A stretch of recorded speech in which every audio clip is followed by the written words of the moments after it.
All right, 29-15, Bills a final over the Falcons. Vic, they certainly didn't make it easy on themselves at times, but they got the win, got the help they needed, into the playoffs. Third straight year with Josh Allen at the helm, fourth time in 5 years under Sean McDermott, and I think you look at the trend, that's obviously pretty significant. Yeah, and what a dramatic shift in storyline. For the longest time, we were talking about the playoff drought around here, right?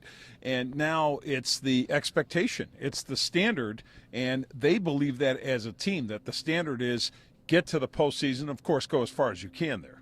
Interesting, as for the game itself, I mean, they build a 14-2 lead, they give it up, a couple of interceptions from Allen before the half, a third one into the third quarter. First time he's thrown 3 interceptions in a game since back in 2019 in the loss here to the New England Patriots.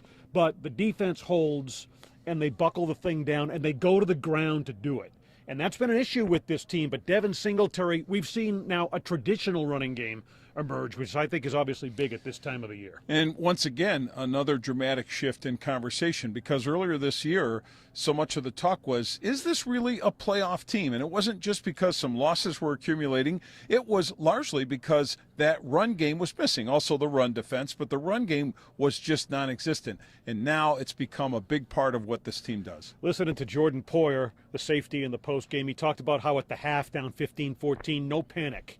And I think it does speak to a level of poise that's maybe evolved with the success that this team has had. Yeah, and it goes back to, I think, that standard thing. I think when you believe you're a team that should be playing in the postseason, that you're good enough, that you have that talent, you go back to the talent. And that's what happened today. Ultimately, they said, yeah, they were not focused or right for most of that first half, but in the second half, they let the talent take over. A win over the New York Jets here to close the regular season next week, and the Bills will lock down their second straight division title. 29-15, the final over the Falcons. A full recap with Bill Cowher, former Steelers coach, now of CBS Sports, coming your way Monday night, 7:30 on Sports Talk Live. For Vic Carucci, Adam Benigni, Channel 2 Sports.